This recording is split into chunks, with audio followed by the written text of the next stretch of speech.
So here it is, quickly approaching Valentine's weekend, the day set aside for love and romance. So I thought I would talk about one of my poems that has to do with love, which is kind of a rarity for me. Hi, my name is K.A Bloch, and I'm the award winning author and poet of 4 books that consist of poetry and prose. My channel here is called The Practical Poet, and I also have a blog of the same name at thepracticalpoet.com. And each week on my blog and on this channel, I feature a different poem from one of my 4 award-winning books, or maybe even some new material. And the poem I'm going to be talking about today is a very, very early poem. I mean, this may have been written even when I was a teenager. And it was featured in my first book called Walk Through a Field of Flowers. Boy, there's a lot of glare on there, isn't there? But this is a poem that I put together about 2020, when we were kind of bored and everybody was, hunkered down from the pandemic. And I started going through some of my old poems that I had put away for a long time. And I found, my old binder, and I started going through them, and I thought it would be kind of fun to publish these and put them out into the world. It was a very new endeavor for me. I've always kind of kept my writing a little bit secret. And I decided to publish. And the poem that I'm going to be talking about today was featured in this book. And it's a poem called And As We Grew. And this is a poem that tells the story of a little boy and girl that were next door neighbors as children, and how they grew up together and, basically spent their whole life together, and how their romance blossomed. And I said at the beginning that this is a rarity for me to talk about a romance poem. So this is not autobiographical, although, I mean, I kind of wish it was. Who doesn't want to find their soulmate, or their, the love of their life when they're a child, and go through their whole life together? I mean, how amazing would that be, to think about the memories and the bond that you have as you go through your whole life together? So even though I said, I don't write about romance, or I don't feature it too often, I mean, I'm kind of envious of the characters in this poem. I think they tell a nice little story. So I'll talk a little bit about the poem in a minute, about how some of maybe my views have changed since I wrote it. Again, I did write this when I was very young. I may have even been, like I mentioned, a teenager, 15, 16 years old. This poem is special to me because, as I already said, I always kind of kept my writing a little bit under wraps. I didn't really divulge too much to my family that I wrote. I mean, they knew that I dabbled in poems and stuff like that, and every now and then I would read one to the family. But when I got into a little bit deeper subject matters, I kind of kept that a little bit under wraps. So going back to that time when I was a teenager, this was when there was only one computer in the house, and it took up a whole desk. I mean, it was a huge computer, and it had a huge hard drive, and we were limited to just one person using it at a time. So I started typing up my poems, and I would save them in a folder, probably something called, my poems, or something like that, something kind of obvious, even though I was trying to be discreet. And one day my brother, who was a couple years older than me, so he would have been, early 20s, maybe, maybe even a little bit older, but he was working at that computer, and he happened to open up one of my folders. I think, by accident, but who knows, maybe he was snooping. And he found this poem that I'm going to read to you, called And As We Grew. And he he read it. He read the whole thing, and he told me later that he actually sat there just sobbing. He was so touched by this poem. And really, as an artist, or as an author, or a poet, or whatever you choose to call yourself, if you are of the creative side, you know isn't that the whole point of putting your work out into the world? Isn't it to invoke emotion in people, and to bring them to tears? Or if you're a comedian, to bring them to laughter. If you're an artist, to get them to appreciate a sculpture or a painting, and a musician to write a song, or sing a song, or play a song that just gets people that lump in their throats. There was a poem that I wrote in my third book. That book is called Gather Seeds of Hope, and that poem is called The Artist's Instinct. And this poem talks about those little nuances that an artist will put into their work. Sometimes when I'm listening to a song, and I'll hear a synthesizer, or I'll hear a cymbal, or I'll hear a drum beat, and I think, gosh, what if that wasn't there? How we wouldn't know that we were missing it. But because the musician chose to put that in there at that particular time, we can't imagine the song without that, that beat in there, without, whatever it is. And it's the same thing with an artist that, studies a painting and says, what can I add here to make this, a little bit better, a little bit more, or what can I take away? Maybe something doesn't need to belong there and they can do something different with it. And, it happens in all aspects of the creative world. I know that I will ponder over a verse or a word or a rhyme, or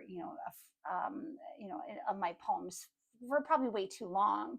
And in the grand scheme of things, does anybody notice if I use one word or versus the other? Probably not, but I notice. And and that, is part of the kind of the art or the instinct, of putting your work out there, and trying to get it as perfect as we can. And it's never going to be perfect. And I go back now and I read poems that I wrote, years ago, or even in some of my books, and I think, gosh, I think I would change this word, or I would change maybe the phrasing of this, or something like that. And you can't go back, and it is what it is. And so I think that I really appreciated my brother's honesty as, a young man at that age, to say that something moved him to tears, something that I wrote. And he was very proud of me.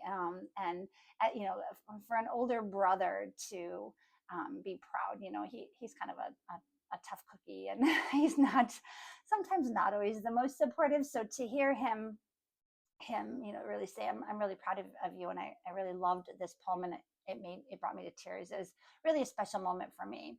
I think this poem, it's very long, and so I'm not going to spend too much time talking, because it is a long poem, and I do want to get into the video poetry reading of it. But this was really probably my first foray into a longer poem, and a poem that really does tell a story from start to finish. And on my blog and on this channel, my tagline is storytelling through poetry.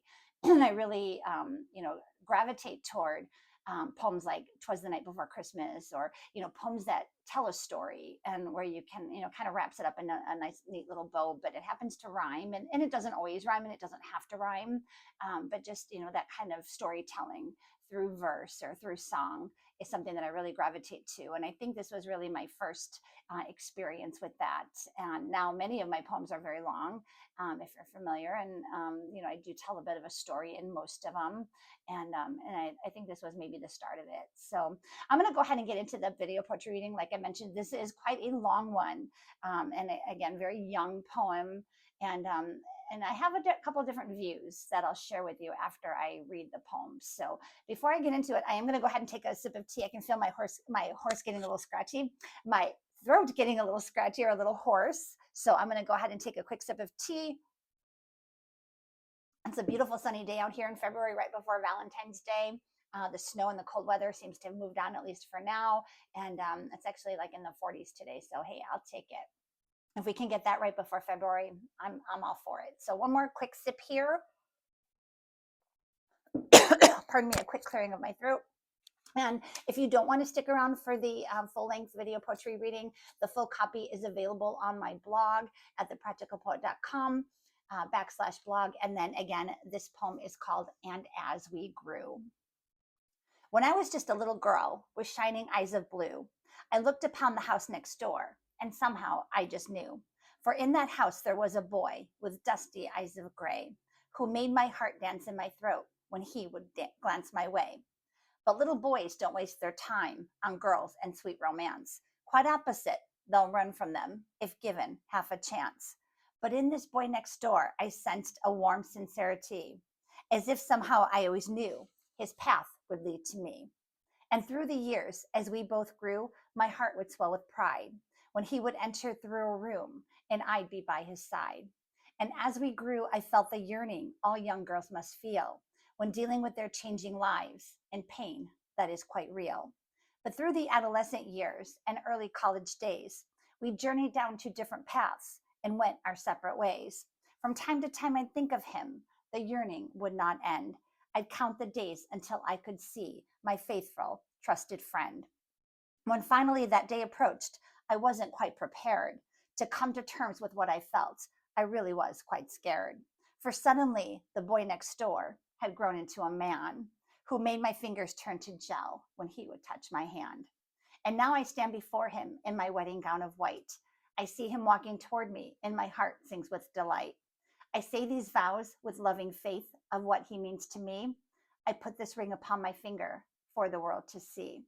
And as we grow and live our lives, our two worlds become three. And again, a boy with dusty eyes has captivated me. And as we watch him grow, I see that time is slipping fast. We reminisce about our lives and of days gone past.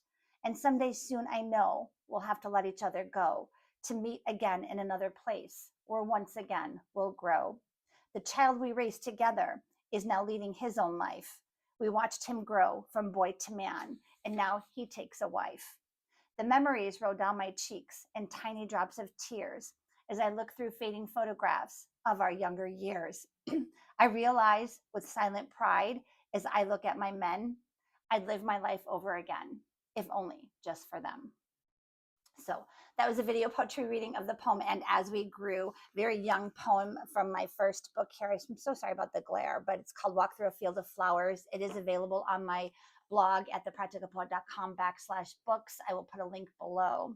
And just a couple comments here. As I'm reading through this poem, I really like the storytelling of this poem, how we go from little girl, and you can tell in this story how the young woman in this poem is kind of coming to terms with her her feelings for him, her maturity, her adolescence, her puberty, all of those feelings. She's feeling all of the feels, and he's probably feeling the same way. We don't get his viewpoint, but obviously in the story they do get married and they have a child together, and so obviously we're hoping that he feels the same way. So I really liked how it kind of went back in time and experienced all those things that young love must. I don't kind of remember at this age, but all of those confusing feelings too, and those feelings that we embrace. The thing that I would change, and I wouldn't change because I really don't want to go back and change. This is how I felt at the time that I wrote it, and so I'm going to stand by it. But just a little bit of the last paragraph or the last verse, I should say, where she says, or the character says, I realize with silent pride as I look at my men, I live my life over again, if only just for them. And I think what I probably meant more to say is, just to experience life with them. We have to live our life for ourselves. We cannot live our lives for anybody else, right? We can't, um, go through life. We can't repeat our lives just to be with a certain person. We have to be with ourselves. We're the only person that we go through our whole life with, and so we have to be comfortable in our own skin, and we have to live our life for ourselves. And other people that we encounter in our world will enhance our life, but we have to live for ourselves first. And I think maybe that's the message that I'd like to give now versus back then. You can't live your life for somebody else or just to be with somebody else. You really have to come first, and it's if you're a happier person because you're comfortable in your own skin, you're only going to enhance somebody else's life as they enhance yours. And so I think that was what I was trying to convey here. Or if I could rewrite the ending, I think maybe I would expand on that a little bit and kind of get that message across a little bit better. So I really do hope that you enjoyed this video poetry reading of the poem And As We Grew, from a very young poem from my first book, Walk Through a Field of Flowers. The poem is available in its entirety on my blog at thepracticalpoet.com/blog. A link to all my books is there as well. And if you like this video poetry reading and you want to hear more, please like and subscribe to my channel, and check out my blog, and enjoy Valentine's Day. Go. It's kind of a cheesy holiday, isn't it? Right? But why not? Just enjoy it. We've been through so much with this winter and Christmas and the holidays and everything like that. Let's just throw back, enjoy some Valentine's Day, and celebrate a little romance in your life. So thanks so much for tuning in. We'll talk to you soon. Thanks. Bye.